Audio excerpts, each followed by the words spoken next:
우리가 함께 봉독한 말씀을 통해서 하나님께서 저와 여러분에게 은혜 주시길 원합니다. 저는 이렇게 10년을 담임 목사로 오면서 하나님 앞에서 이렇게 매일 기도하는 제목이 있습니다. 우리 모든 성도들의 신앙이 하나님의 말씀을 기준으로 삼기를 원합니다. 참으로 하나님의 말씀을 매일 읽지 않고는 밥을 먹지 않은 것 같은 신앙, 참으로 하나님의 말씀을 기준으로 삼아서 하나님 말씀 위에 인생의 집이 반석과 같이, 반석 위에 세워진 집같이 세워지기를 매일 기도합니다. 우리들의 가정이 하나님의 약속의 말씀 위에서 소망 가운데 세워지기를 매일 기도하고 있습니다.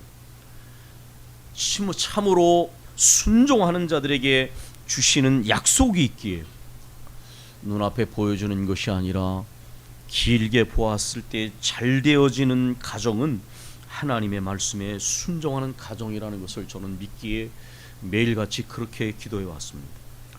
우리 교회가 말씀과 성령 안에 거룩하게 지어져 가기를, 그래서 하나님이 거하시는 거룩한 성전이 되어지고 하나님 나라를, 참으로 그 공의와 평화와 사랑의 나라를 우리 안에서 실현하며 이 하나님 나라를 선포하는 그러한 사명을 감당하는 하나님 나라의 공적 기관이 되기를 위해서 매일 기도해 왔습니다.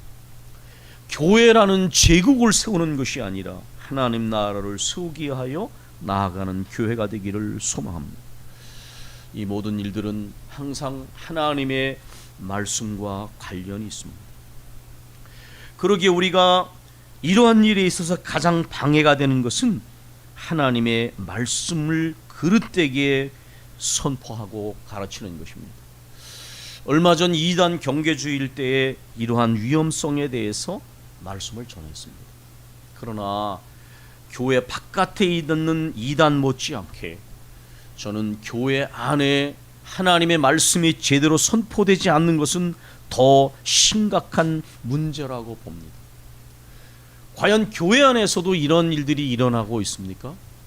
하나님의 말씀을 불명확하게 만들고 왜곡하게 하는 일들이 교회 안에서도 실제로 저는 많이 일어나고 있다고 생각을 합니다. 오늘 저는 참 선지자와 거짓 선지자의 검증 기준이라는 제목으로 여러분에게 말씀을 전하고 있습니다.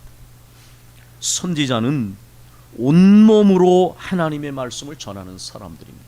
온몸으로, 온 삶으로, 때로는 예언자들의 상징적 행위라고 하는 그 신학자들의 명명처럼 남들이 볼 때에 이상한 행동을 통해서라도 어떻게 하든지 하나님 말씀에 귀를 기울이도록 말씀을 전하는 사람들이 참 선지자입니다. 그러나 거짓 선지자들은 자신의 마음의 생각을 전하는 사람들입니다. 때로는 꿈이라는 것을 동원하고 하지만 그러나 사람들이 듣고 싶어하는 이야기를 전할 뿐입니다. 들어야 할 하나님의 말씀이 아니라 듣고 싶어하는 이야기를 전합니다. 결과가 어떻습니까? 참 선지자가 말씀을 전하며 하나님 앞에 꿈꾸는 것은 이런 것입니다. 회개하여 하나님의 백성들을 하나님께로 돌이키게 하고 바른 길로 걸어가도록 이끄는 것입니다.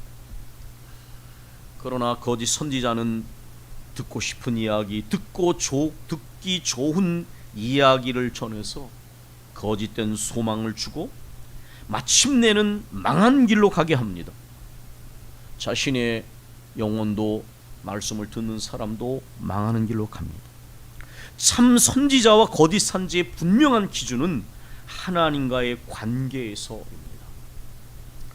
그 말씀을 통해서 하나님께로 돌이켜서 하나님 앞에 바로 서게 하면 그는 참 선지자입니다.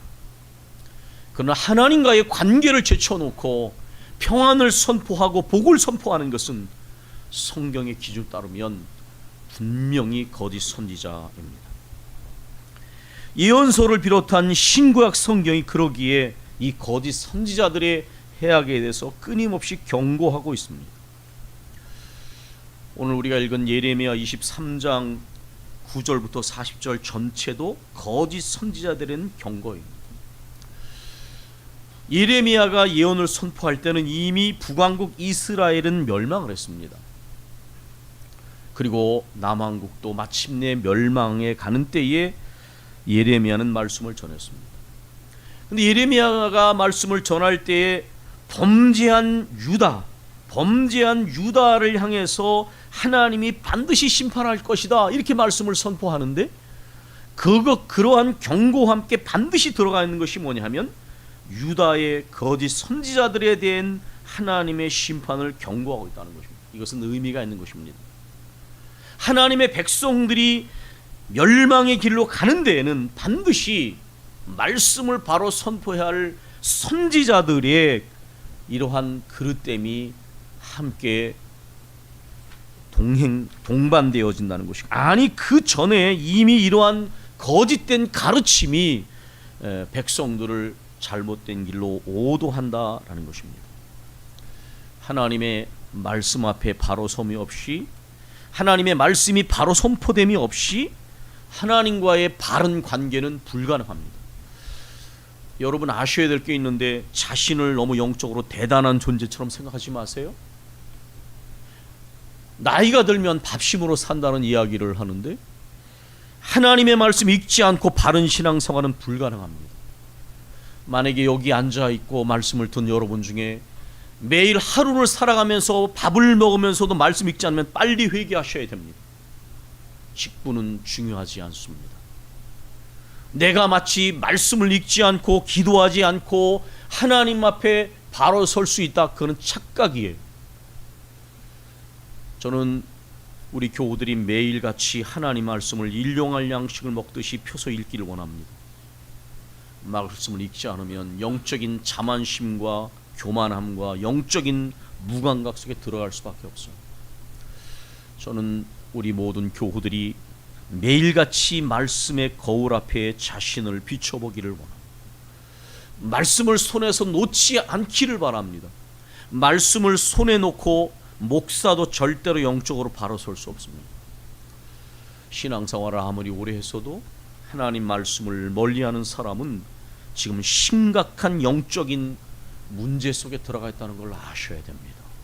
자신도 모르게 끊임없이 죄 가운데 빠질 수밖에 없다는 것은, 우리가 그렇게 영적인 대단한 존재가 결코 아닙니다. 우리는 하나님의 말씀을 제쳐두고 은혜에서 멀어지면 그냥 곤두박질할 수밖에 없는 것이, 그 연약한 모습이 바로 우리라는 것입니다. 하나님께서 거짓 선지자들을 향하여 이렇게 경고하시는 이유가 뭐냐? 바로 백성들을 망하는 길로 이끌기 때문입니다. 9절부터 15절의 내용을 잠깐 말씀드리면, 하나님께서는 그래서 거짓 선지자들의 사악함과 이들의 예언의 그릇됨을 지적하면서 그들을 반드시 심판할 것이라고 말씀하고 계십니다. 13절로 15절에 보면 여기에 이미 망한 북왕국에 관한 언급이 먼저 나옵니다. 사마리아의 선지자들의 우매함을 보았노라. 바알을 의지하고 예언하여 내 백성 이스라엘을 그릇되게 하였고. 근데 여러분 여기에서 주목해야 될 표현이 있는데, 바로 사마리아의 선지자들이 바알을 의지하며 예언했다. 이게 무슨 말입니까? 바알과 아세라는 부부 신이면서 풍요의 신입니다. 이스라엘의 역사 속에서 BC 9세기에 아합 때에 본격적으로 바알이 들어오게 됐습니다. 왜냐하면 그 이세벨이라고 하는 이방 여인 제사장의 딸을 데리고 들어오면서 이 여인이 이스라엘 안에 이 왕궁을 짓고 그들을 위한 집을 짓고 이스라엘이 온통 바알과 아세라가 판치는 세상을 만들었어요. 그래서 열왕기상 18장에 이 엘리야 선지자와 850명의 싸움을 싸울 때에 엘리야가 말하잖아요. 백성을 향하여 너희가 어느 때까지 머뭇머뭇하겠느냐. 바알이 참 하나님이면 바알을 쫓고 하나님이 참 하나님이면 여호와 하나님을 쫓아라. 근데 왜 이런 일이 일어날까요? 말씀드린 것처럼 그렇게 많은 사람들이 우상에 이렇게 사로잡힌 이유는 바로 이게 풍요의 신이기 때문에 그런 거예요. 부자가 되어지고 곡식의 소출이 많고 자식을 많이 낳고 아들을 많이 낳고, 이거를 싫어할 사람이 누가 있습니까?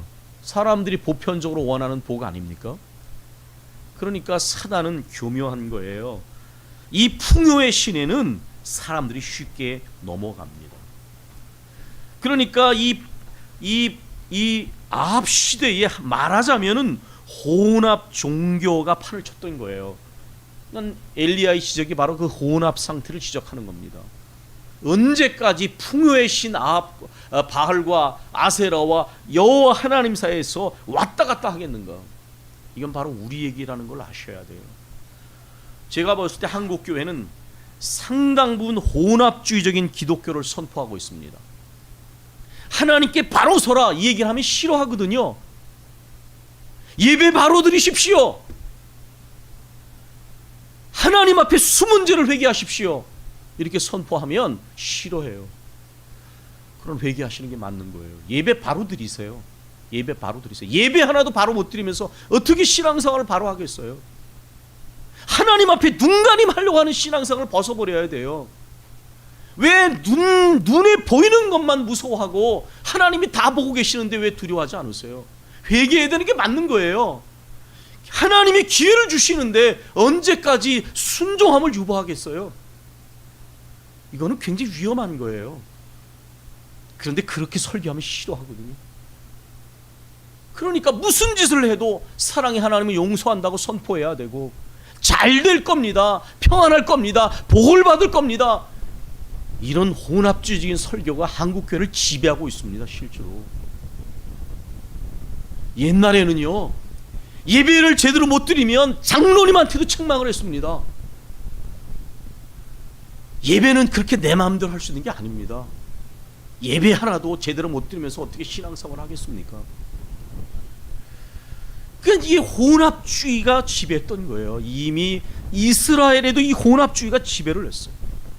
그 다음에 예루살렘의 선지자들 가운데는 가증한 일을 보았다. 이게 무슨 얘기입니까? 하나님을 믿는다고 말하면서 간음을 행하고 거짓을 말하고 악을 행하는 자들에게 뭐라고 말하냐면 그들의 손을 오히려 강하게 해주는 거예요. 사람으로 그 앞에 돌이킴이 없게 하였은즉, 바로 거짓 선지자예요. 죄를 회개하고 하나님께 바로 서게 하는 것이 아니라 간음하고 거짓을 행하고 악을 행하는데도 걱정하지 마, 하나님이 너희와 함께하니 평안할 거야. 그들은 다 내 앞에 소돔과 다름이 없고 그 주민은 고모라와 다름이 없다. 하나님께 말씀하셨어요. 그래서 하나님은 이 거짓 선지자들 향해 말씀하십니다. 악한 행위를 돌이켜 회개하지 않도록 하고 망하게 하는 그 길, 그들에게 내가 폭풍과 같이 심판할 것이다. 폭풍은 하나님의 심판의 상징 아닙니까? 나중에 보겠지만 내 말이 불같지 아니하냐, 내 말이 방망이 같지 아니하, 그게 바로 다 거짓 선지자들을 심판하시는 하나님의 강력한 심판을 말하고 있는 것입니다. 16절로 22절, 거짓 선지자들은 하나님께로 온 것이 아니라는 것입니다. 그들은 자신들의 주관적인 생각을 통해서 들어야 할 하나님의 말씀이 아니라 듣고 싶은 이야기를 잘 전합니다. 그래서 거짓된 소망을 줍니다. 여러분, 우리가 읽은 17절이 바로 그런 것 아닙니까? 평안하다, 평안하다라고 말합니다. 하나님을 멸시하고 하나님 앞에 죄를 짓는 자들에게 평안하다고 말하는 것이 맞습니까? 여러분, 하나님 앞에서는 이건 절대로 바로 서지 않고는 잘 될 수가 없는 거예요. 하나님 앞에서 이런 선지자들을 하나님이 이렇게 말씀하셨어요. 여호와의 회의에 참여했더라면 이런 일이 일어나지 않는다. 이게 뭐냐면 천상의 회의를 말하는 거거든요. 그런데 이 천상 회의에서 이 회의라는 히브리어가 소드라는 단어입니다. 근데 이 단어가 뭐냐면 은밀한 교제라는 의미를 가지고 있어요. 그러니까 이것이 선지자들에게 사용될 때는 하나님 앞에서 하나님이 주신 진짜 환상을 보거나 내적 체험을 통해서 하나님의 계시를 받을 때 사용했어요. 그러면 이게 은밀한 교제라는 말과 이게 무슨 연관이 있을까요? 영적인 사람은요, 세상 사람들이나 심지어 친한 사람들보다 하나님과의 깊은 만남을 더 사모해요. 남편과 아내와의 관계보다 하나님과의 깊은 교제를 더 중요하게 생각한다고요. 그런 사람은 하나님의 말씀에 깊이 귀를 기울이게 되는 거예요. 그렇기 때문에 이 사람들이 하나님 말씀을 전하는 거예요. 말씀을 전하는 사역자가 기도하지 않고 하나님의 말씀에 귀를 기울이지 않고 말씀 제대로 전할 수 없습니다. 그건 불가능한 거예요. 주석을 찾아서는 할 수 있을지 몰라요. 그러나 그건 자기에게 힘이 없는 말씀이에요. 하나님 앞에서 깊이 엎드려 기도하면서 하나님 말씀에 귀를 기울여서 하나님이 주시는 말씀을 전하지 않으면 그 말씀은 힘이 없어요. 여러분, 저를 위해서도 많이 기도해 주셔야 돼요. 저도 수많은 주석이 있습니다. 독일어, 영어 주석들, 그거 찾아서 얼마든지 깊은 해석할 수 있어요. 그러나 그거는 힘이 없게 돼요. 내가 환난을 당할 때 그 말씀이 내게 힘이 되지 않습니다. 그러나 하나님 말씀을 붙잡고 엎드려 기도하면 그 말씀이 내게 힘이 돼요. 사역자가 그런 말씀을 전하지 않으면 안 돼요. 모든 성도들이 하나님의 말씀에 귀를 기울이는 일이 있지 않으면 안 되는 겁니다. 거짓 선지자는 마음의 느낌으로 듣고 싶어하는 이야기를 하는데요. 여러분, 여기 자세히 보면은 이들은 하나님의 이름을 빙자해요. 21절에 여호와가 말씀하셨다. 이게 뭐 거짓 선지자들 하나님의 이름을 빙자한다는 거예요.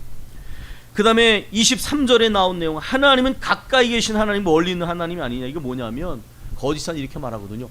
내가 하나님의 직통 계시를 받아 자기가 누구보다도 하나님 가까이 있는 것처럼 자만하고 교만해요. 벌써 근본적 겸손을 잊어버렸다는 사실 자체가 위험한 거예요. 그 다음에 권위 있는 계시 수단이라고 생각하는 꿈을 들먹거려요. 이 거짓 선지자 특징이 실제로 그래요.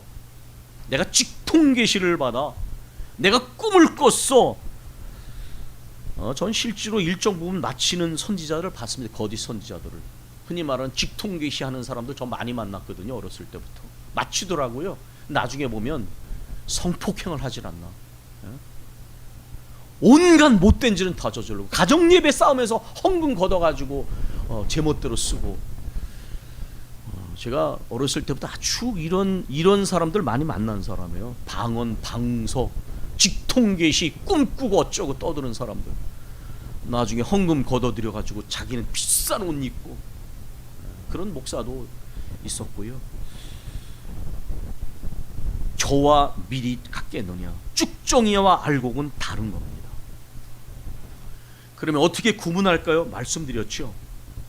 하나님과의 관계에서 보면 돼요. 말씀을 통해서 하나님께 죄를 회개하게 하고 하나님께 돌이키면 영혼 파수꾼입니다. 그러나 하나님 앞에 숨겨진 죄에 대하여 은폐하게 만들고 그리고 불순종을 지속하게 만들고 그러면서도 자위를 하는 거죠. 하나님이 평안하게 하실 거야, 복을 주실 거야. 이거는요 영혼 사냥꾼이에요. 영혼 사냥꾼. 하나님께서 이런 거짓 선지자는 반드시 폭풍과 회오리 바람 가운데 심판하시고 불과 방망이로 두드러 부시셔서 반드시 심판하시게 하신다. 왜냐하면 영혼 사냥꾼이기 때문에. 저는 요즘에 마음이 굉장히 괴롭습니다. 왜냐하면 중직자들이 하나님 앞에서 바로 서야 하는데 하나님 앞에 예배 하나 제대로 드리지 못하고 하나님께 숨겨진 죄악을 은폐하고 순종을 자꾸만 유보해서 되겠습니까? 이건 여러분을 책망하려고 하는 얘기가 아니에요. 우리 예배 바로 드려야 됩니다. 예배 드릴 때에 우리는 관찰자가 돼서는 안 됩니다. 이 예배 하나 제대로 못 드리면 절대로 신앙생활을 제대로 할 수가 없어요. 제가 이 얘기를 할 때 굉장히 망설였어요. 왜냐하면 지난 주간에 백청기 집사님이 예배를 못 나오셨어요. 겨냥해서 이런 설교하는 거 아닙니다. 예배 제대로 드리셔야 돼요. 만약에 여러분에게 어떤 결혼식이 있다면 저는 이렇게 말씀드리고 싶어요. 죄송하지만 미리 갔다 오시면 돼요. 그리고 주일날은 예배를 드리셔야 되는 거예요. 우리 청년들이나 주위 보고 있는 사람들 앞에서 중직자들이 예배를 정말 두렵고 떨리며 은혜의 사람 앞에서 예배 드려야지요. 정말 무슨 일이 있어서 출타할 수 있어. 우리 손장로께서 지난번에 그렇게 하셨어요. 그러나 우리의 마음에 예배 중심은 흩어져서는 안 되는 거예요. 제가 10년을 말씀을 전해오면서 하나님 앞에서 제 마음의 소원은 우리 교회가 하나님의 기쁨이 되어주고 바로 서는 거예요. 그런데 뭔가 일어날 듯 하면서 주저앉아 버린 영적인 상태가 너무 오랫동안 지속되고 있기 때문에 제 마음이 괴로운 거예요. 영적인 흐름이 제대로 서야 되는 느낌이 있어야 됩니다. 온 성도들이 하나님 말씀을 진지하게 듣고 정말 하나님 앞에서 두렵고 떨리는 마음을 잃어버리지 않고 은혜를 사모하면서 함께 기도합시다 했을 때 전심과 합심으로 기도하면 드디어 하나님께서 우리에게 은혜를 주실 때가 다가오는구나. 그 확신이 제게 필요합니다. 그런데 각자의 생각이 너무 많고 하나님 앞에서 한 마음으로 가야 은혜가 빨리 오는 것인데 잘 안 되고 있어. 저는 여러분 우리 성도들이 참 좋은 분이라고 생각을 합니다. 굉장히 훌륭한 인격을 가지셨어요. 그러나 저는 거기에서 만족하기 어렵습니다.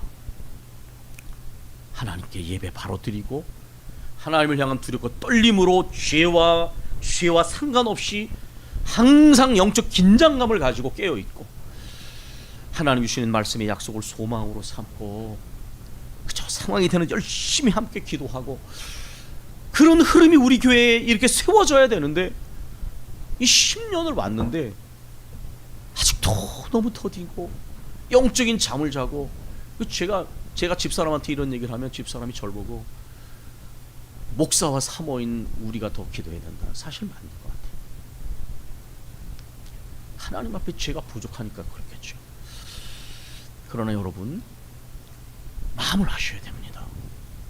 우리가 하나님 앞에서 유보해서는 안 되는 거예요. 하나님과의 관계를 바로 세우지 않고 오래 가면요, 그건 굉장히 무서운 일인 거예요. 아주 하나님이 우리에게 평안을 주시는 건 뭐냐면 기회를 주시는 거예요. 너 회개하고 너 순종해라 기다리시는 거지 하나님이 무슨 일을 해도 그냥 묵고 하시는 게 아니라고요. 이건 두려운 거라는 거. 오히려 폭풍전의 고요함처럼 두려운 거예요. 여러분 말씀 사역자는 하나님 앞에 성도들과 가정과 교회를 바로 세우기 위해서 있는 겁니다. 저는 그 일을 위해서 여기 왔어요. 그리고 그 일을 잘 감당하지 못하면 저는 하나님께 책망받는 것이고, 그리고 그 일을 너 이제 이만큼 했으니까 됐다 그러면 저는 미련 없이 떠납니다. 그러나 한 가지 분명히 기억하세요. 우리는 하나님 앞에서 하나님과의 관계를 바로 세워야 돼요. 내가 하나님 앞에 바로 관계가 세워지지 않으면 우리 가정 세울 수 없어요. 새벽마다 우리 교우들의 자녀들과 배우자와 부모님들을 위해서 기도하지만 그건 제 기도만 가지고는 안 되는 거예요. 여러분이 여러분의 가족, 저 친척들이 영혼을 위하여 목사 이상으로 간절히 기도하셔야 돼요. 그거보다 중요한 건 없어요. 이 복잡하고 많은 일이 일어나는 세상에서 정말 이 만민들, 그리고 병으로 쓰러지고 의식 없이 있는 분들, 많은 어려움들이 있잖아요. 그들 위해 중보기도 하고 복음을 전해서 하나님의 위로와 소망을 주고 그거 감당하려면 내가 먼저 바로 서야 되는데, 여러분 제가 말씀을 길게 드렸지만 우리 이미 알고 있는 것입니다. 하나님의 말씀을 참으로 우리가 진지하게 듣고 순종하는 것이 우리에게 필요한 것이고, 말씀을 전하는 사역자는 하나님 말씀을 무릎으로 전해서 우리 성도들이 반석같이 서고 또 우리 가정이 세워지고 교회가 세워져서 주님의 기뻐하신 뜻을 이루는 것이 제게 준 사명입니다. 제가 오늘 다소 때로는 좀 격하게 말씀을 전했어도 말씀드린 것처럼 제게 있는 영적인 답답함이 오랫동안 지속되고 있다는 제 마음은 좀 알아주십시오. 그리고 있는 자리에서 최선을 다해서 주님께로 돌이키고 주님을 가까이 하고 주님께 순종하고, 그것이 우리 모두의, 우리 가정의 교회의 소망이고 복이다. 저는 그렇게 믿습니다. 우리가 기도하겠습니다.